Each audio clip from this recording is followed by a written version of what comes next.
今天给兄弟们带来一部2025美国恐怖电影《猪人归来》。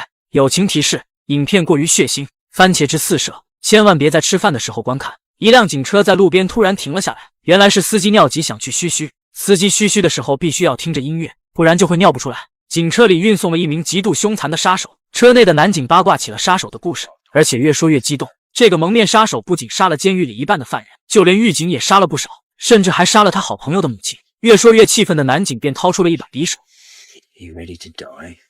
就在男警放松警惕时，蒙面杀手突然挣脱了铁链，一把掐住了狱警的脖子，随后将他手里的匕首抢了过来，狠狠地捅了男警数十刀。最后杀手用力将男警的头颅踩扁，一旁的女警还在边缘欧病，迟迟不敢开枪，下一秒被蒙面杀手直接用铁链活活勒死。此时的司机由于尿不尽，尿了2分半还在尿，殊不知蒙面杀手已经悄悄走出了警车，司机很快成为了下一个目标。解决完所有人后，杀手回到了自己的住所，他戴上了自己独有的猪头面具，那一刻仿佛又做回了自己，成为了举世闻名的猪人杀手。画面一转，5名花季少女来到森林郊游，几人正在讨论着猪人杀手事件，但他们觉得这只是一个传说而已，因此并没有太当一回事。殊不知猪人杀手的同伙早已准备就绪，并让猪人在5人中挑选一位最喜欢的留下来，其他的将成为猪人的盘中餐。此时5名女孩还在查看地图寻找营地的位置，就在这时，一名扛着猎枪的金发小哥走了过来。当小哥得知他们要去的地方后，略感惊讶，于是好心劝阻他们最好不要去，因为那里会发生一些不好的事情，特别是像他们这样年轻貌美的小姑娘。但几人偏不信那个邪，越是不让去就越想去。这时一名女孩终于通过手机导航查到了路线，于是几人迅速开车启程前往营地。金发小哥也不再多说什么，没过多久他们成功达到了营地小屋。几人并没有觉得这里会有不好的事情发生，甚至认为这里美的就像是一幅画。突然小美看到一个猪人站在不远处盯着他们，可等她回过神后又消失不见，她便以为是自己出现了幻觉，随后来到小屋找房东办理入住。可不管他们怎么呼叫，却一直无人应答，他们便决定先去附近的停车场找一下。突然猪人的同伙出现在他们面前，自称是营地小屋的房东老贾。几位女孩被突然冒出来的老贾吓了一跳，由于之前预定房间都是通过电话沟通，因此也没有怀疑老贾的真实身份。另一边跟5名女孩一起郊游的还有3名年轻人，好巧不巧他们的汽车在半路抛锚，在这荒郊野岭的地方，他们只能选择徒步走到营地。这边老贾已经和5名女孩介绍了营地的情况，因为这里太过偏僻，手机自然是没有信号，打电话只能用座机，而唯一一部座机在老贾的房间里。说完老贾便离开了这里。此时另外3人还在慢悠悠地走，这时戴耳机的妹妹突然被眼前的美景所吸引，于是停下了脚步开始画画，而她的姐姐姐夫非常宠溺地在一旁等待她。为了不浪费时间，他俩决定先去打一会儿野战。没想到正起劲时，猪人出现在他们身边，他用钩子直接穿过姐姐的身体。姐夫看到后吓得连忙撒腿就跑，可双脚已经被吓得不听使唤，不久后就被猪人残忍的杀害。猪人并没有查看姐夫是否断气，便直接离开。此时在营地的5人正喝着小酒，殊不知猪人已经站在不远处盯着他们。小美由于喝了太多，开始感到有些恶心，于是便回到了屋内休息。这时听到窗帘后面有敲打玻璃的声音，她好奇又紧张地走了过去。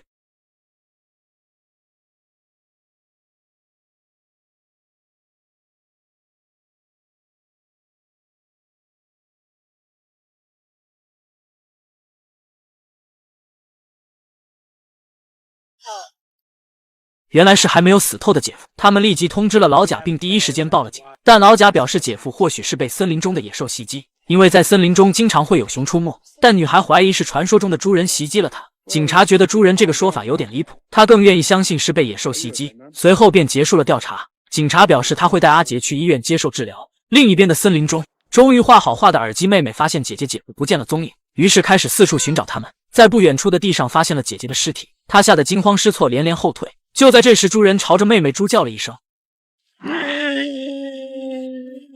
他立即撒腿就跑，然而却没有注意到脚下的兽夹，妹妹痛得哭爹喊娘，她已经没有多余的力气去打开夹子。这时猪人已经来到了她的跟前，无路可逃的妹妹吓得流下了眼泪。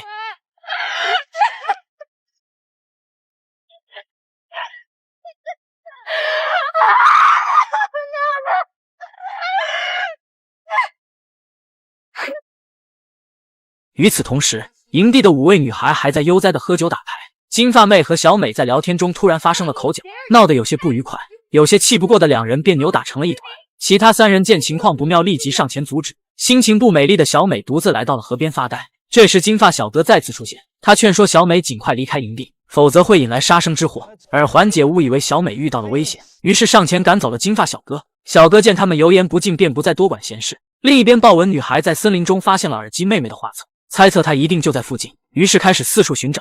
不久后，发现了一个仓库，豹纹女孩好奇地走了进去，发现耳机妹妹被绑在里面。豹纹女孩试图救出对方，耳机妹妹立即提醒豹纹女孩先躲起来，猪人可能随时就会回来。果然，猪人很快回到了这里，随后直接让妹妹领了盒饭。躲在角落的豹纹女孩眼睁睁看着妹妹被杀害，吓得她大气都不敢喘。她还想着如何逃跑，然而早已被心狠手辣的猪人发现，2分半后就被猪人活活掐死。另一边，正在泡澡的2位美女发现老贾在偷看他们，严厉呵斥了他，并将其赶走。其中一位美女决定回房冲个澡再睡一会，殊不知老贾偷偷潜入了她的房间。等她发现的时候，已经为时已晚，下一秒就被老贾用斧头剁成了肉块。这时，小美和耳环姐回到了营地，他们发现其他人都不见了踪影，心里莫名产生了不好的预感，于是决定到镇上报警。可车子始终无法启动，无奈他们只好分头寻找其他人的下落。另一边，金发妹发现了猪人的仓库，此时的老贾正在里面。他看到金发妹朝着仓库走来，便想到了一个计划。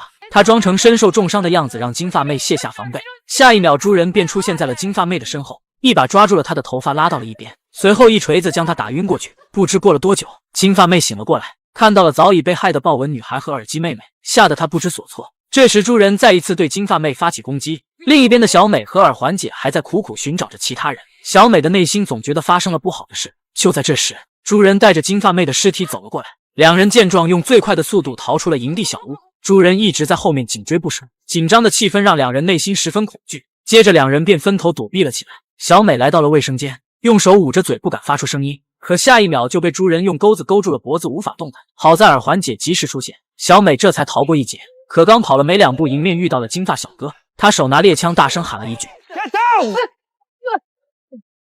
猪人瞬间倒地。金发小哥由于是第一次开枪杀猪，过于紧张的他直接瘫坐到了地上。可耳环姐并没有感谢金发小哥的救命之恩，反倒捡起猎枪对准了金发小哥，这让小哥一脸懵逼，指责耳环姐没有良心。警惕性极高的耳环姐此刻不敢相信任何人，随后他便让小哥带他们去镇上。等他们刚离开，猪人竟然睁开了眼睛，似乎猎枪对他并没有作用。这边小美将小哥的双手用麻绳紧紧捆住，小哥一直努力为自己辩解，他告诉两人这一切都是老贾的阴谋，因为他之前来到这里打猎，被老贾威胁不准进入他的地盘，否则就会杀了他，甚至还看到了猪人。他怀疑所有失踪的人都是老贾和猪人一起杀害的，可惜两人像是对牛弹琴，根本听不进金发小哥的话。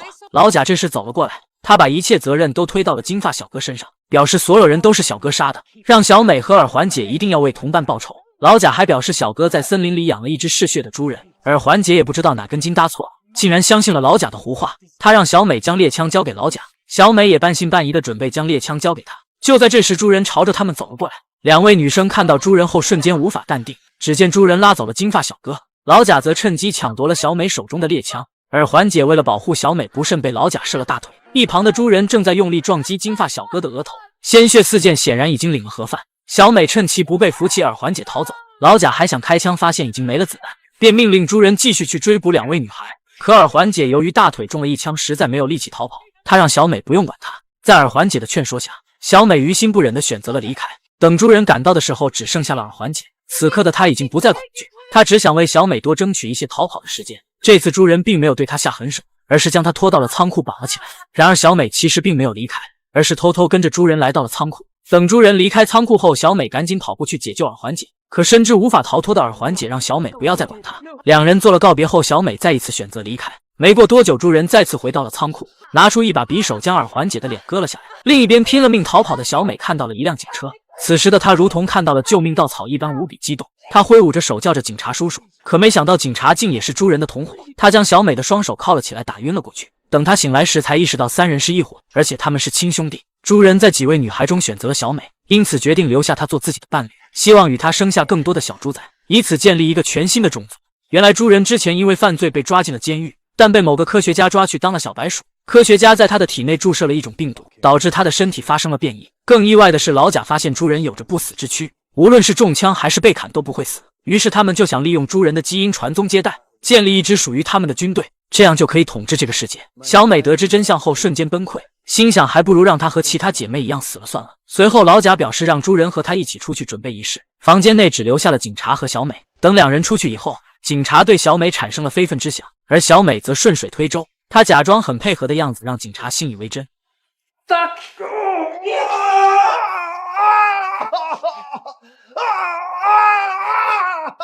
老贾听到动静迅速赶来，看到警察已被小美反杀。关键时刻，小美仿佛被注入了某种力量，强大到直接干掉了2人，随后迅速逃出，启动了车子。可正想要离开时，从后视镜中看到了猪人，他怒气冲冲的猛踩油门。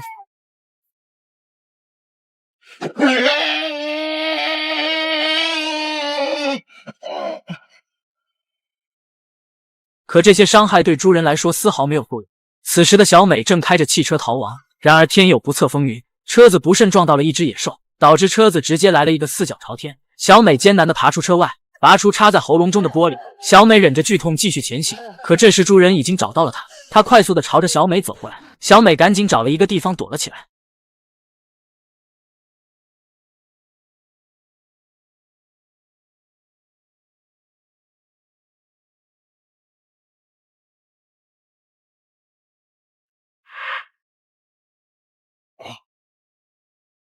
小美用斧头砍下了猪人的脑袋，这样他再也无法复活过来。最终一行人只有小美幸存了下来。以上就是2025美国恐怖电影《猪人归来》的全部内容。整体来看，这是一部成本非常低的恐怖片，原则上并不算是恐怖片，而是血浆片。全片最大的成本可能就是番茄汁，整部电影没有什么剧情可言，非常的无脑，没事看个乐子就行。好了，感谢大家的观看，我们下个视频再见。